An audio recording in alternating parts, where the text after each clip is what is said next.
You're watching Behind the Pole exclusive with United Pole Artists. In Franklin, Wisconsin, we discovered a strip club with some amazing people doing amazing things. Brian Hopkins, manager of On the Border Gentlemen's Club, invited me and my sister Alex to Stripper Fest 11. Not only did we get the chance to sit down with Brian and pick his brain, we were able to follow him around as he prepared for one of the biggest nights of the year at On the Border, otherwise known as OTB. During this interview, you will see clips of the behind-the-scenes footage and better understand the passion and drive to create and organize Stripper Fest, an event that's been held for the past 6 years. Yeah.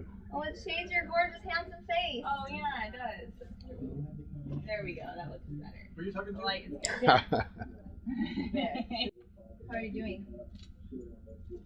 Cruising. Yeah. You feel Yeah. okay? Oh yeah. Yeah. Actually got a decent amount of sleep. Got out of here later than I expected. Yeah.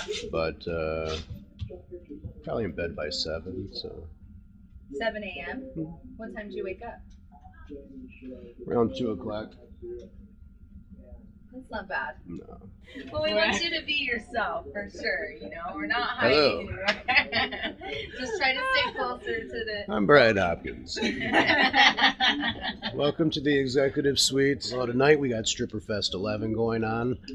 Queen of the stage, Queen of the pole, and hottest stripper competition. It's going to break down to about a 6.5 hour event, and it's going to be non-stop action from the moment we get things started. We're going to kick things off with the national anthem, from there parade of contestants, and then it's showtime. Got $1,500 for first place in the pole category, $1,500 for first place in the stage category, $750 for first place in the hottest stripper category. I think grand total we are giving away $6,500 tonight. Also second and third place receive cash as well. So last time I checked, we had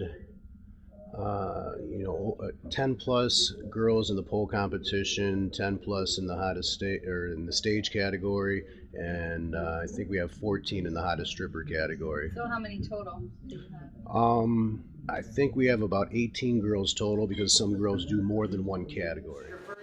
We snuck in behind Brian into the dressing room to listen to his pep talk to all the competitors getting ready for the show to begin. We're going to go into, Tony's going to announce the judges, then Kim's going to go over the contestant meeting. Real quick, I just want to say this is one hell of a turnout. We're running a little bit late, but once the show gets started, it's going to be fast, it's going to be quick, and it's going to be a good time. It's going to be for the first timers, it's going to be one of the most rigorous things you do. To everybody, good luck. Have a great night. At the end of the night, there's only going to be 3 titles that we give away. If you're a real competitor, I always say don't let it discourage you, let it motivate you. We have people that have placed, didn't win, come back to win. So if you're a true competitor, stay with it no matter what you do. Thank you for coming, and I'll see you girls out there.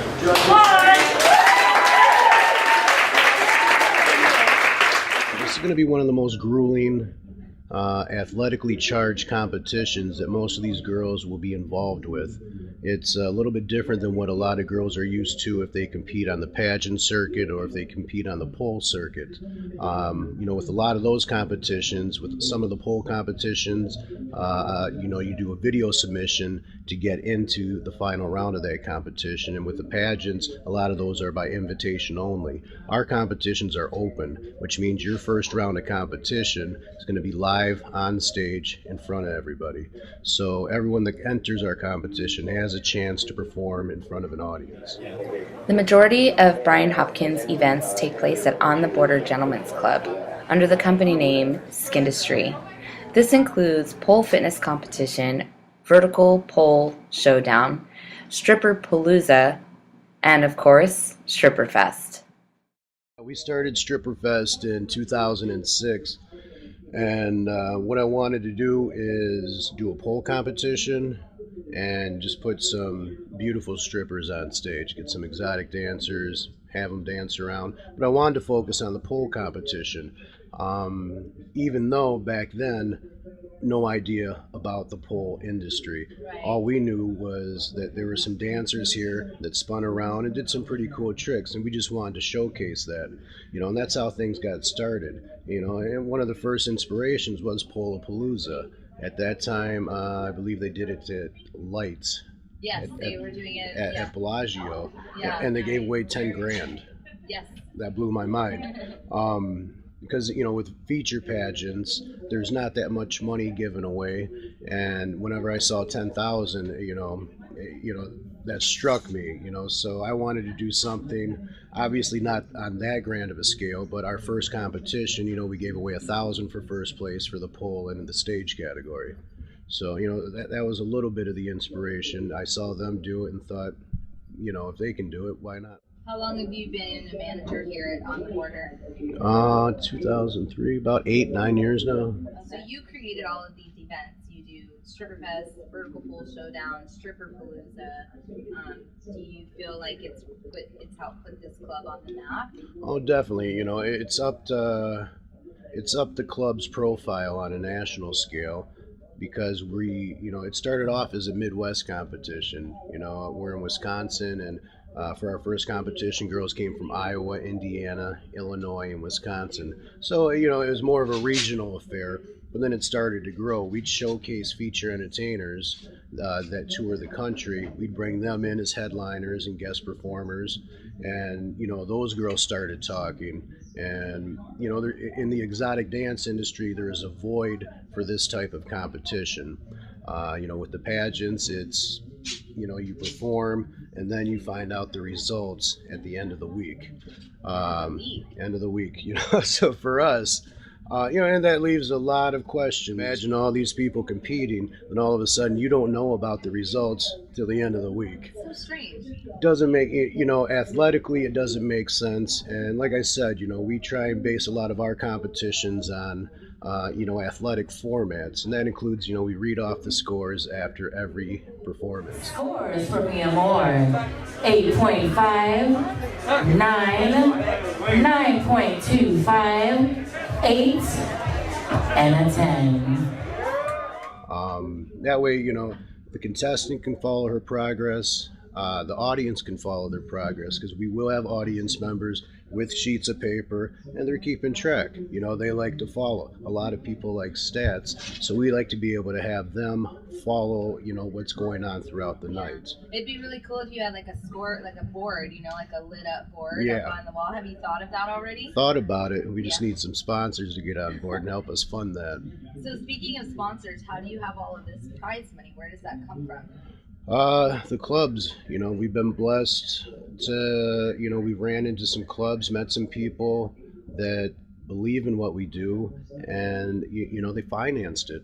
The prize money for this is just the tip of the, that's just the tip of the iceberg right there, because there's production cost, there's guest performers that we fly in, extra staff.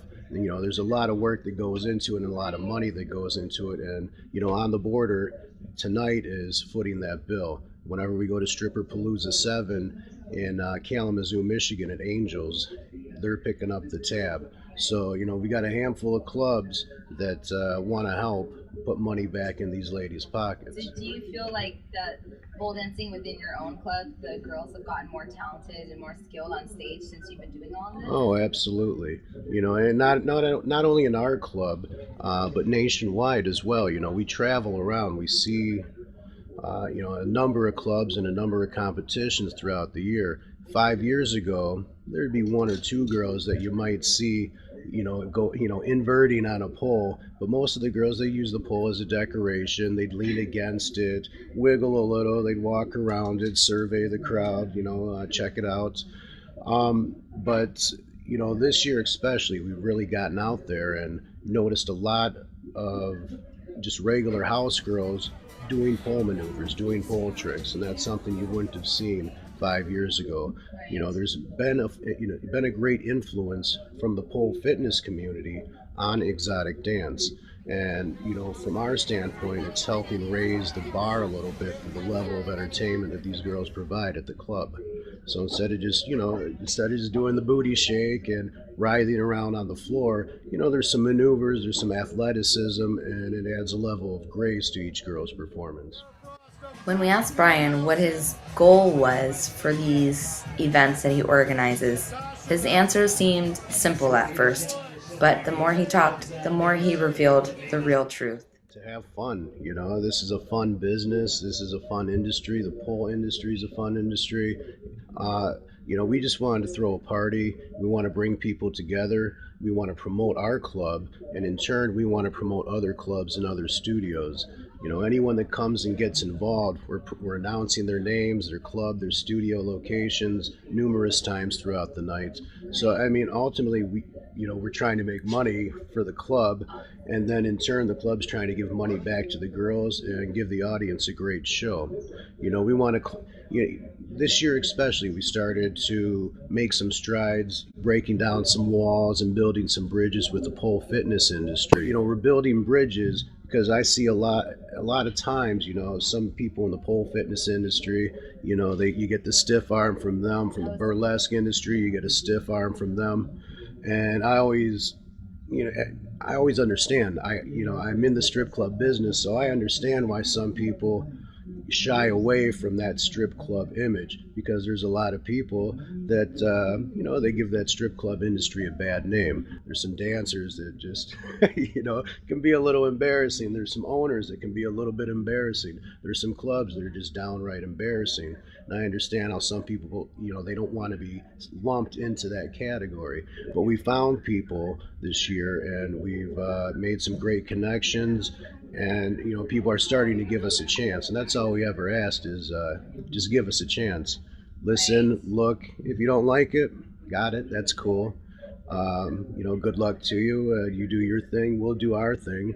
But we have met people that have given us a chance and said, well, that's not that bad. They said, I get it. At Stripperfest, there are 3 different categories with 3 different rounds. Brian does his best to explain them all to us. What you're going to see, in the stage category is a showgirl category. You're going to see themes, you're going to see props, you're going to see a girl just rigged a lyra earlier today, so you're going to see a little bit of aerial. And, that's where the girls come out. They got, in the first round, they got 5 minutes. In the second round, or the final round, they have 7 minutes. So all the ladies compete in the first round. The top 3 ladies, those scores, they move on to the finals. In the hottest stripper category, it's just a beauty competition. First round, little black dress round. The girl's walking down, she's walking back in the little black dress. In the second round, you're going to see her in a bikini. She's going to walk down, she's going to walk back. We combine the first round scores, second round scores, and the top 6 move on to the finals for hottest stripper outfit round. So their best outfit that they wear at the club, they're going to have about a minute 15 seconds to come out and impress the judges. Pole category, this one, is really evolved through the years. It used to be girls in thongs, topless, spinning around a pole real fast. Our first competition, we had 2 spinning poles. It wasn't until about Stripperfest 4 when some pole fitness people started, getting involved, and they said, you got to put this pin in there. You got to have 2. You want to have, the option of both. And just through the course of the years we've involved. Tonight, the pole competition is fully clothed. The girls are going to leave their tops on. They're going to be wearing full bottoms. And what's going to happen is you're going to see the audience at this strip club not even care, because they're going to be so impressed and so entertained. And the pole category is the toughest category of the night. It's 3 rounds. Everyone starts in the first round. Top 8 ladies move on to the second round. From there, the top 3 scores move on to the finals. So those girls are going to compete on the pole 3 times tonight if they plan on making it to the finals. Battle. Definitely a battle. There's some strategy that goes into it. There's going to be a lot of nerves that go into it. Everyone can do the same thing. The people who are closest to Brian, including Kim Miller Anderson, who's been with him from the beginning of his events, and Tony Batman, MC of most of his events, attribute Brian's success to his very good character and his willingness to help those around him. I've just been influenced by a lot of great people through the years, and I try and learn through observation. You look at and see what someone does right, what they're doing wrong. You can learn by someone's mistakes just as well as by their successes. So I try and take things that I've seen successful people do and try and turn it into my own personal philosophies, and that includes taking care of people. You want to treat people the way that you want to be treated. And in this business, people aren't treated right all the time. And, I think you get a better result whenever you're nice to people, whenever you're good to people. We are the good guys of the industry. Yeah. We like to take care of people. We like to have fun. And, we like to support, give back, because that's what it's about. If these ladies don't have the opportunity to make a little money doing what they do for us, these people entertain us, these people inspire us.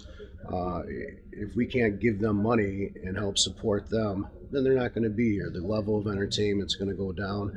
There's not going to be that elite level of entertainment that we desire. Right.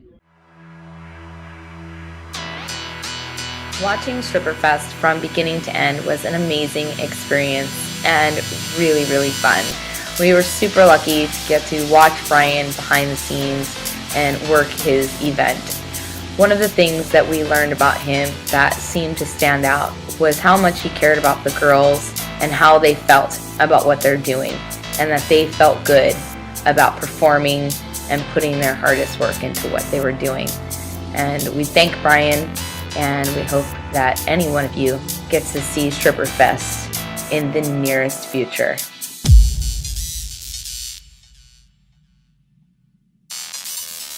Like us on Facebook.com/UPArtists. Follow us on Twitter.com/UPArtists. Subscribe to us on YouTube.com/United Pole Artists. And check your full news every day on UnitedPoleArtists.com.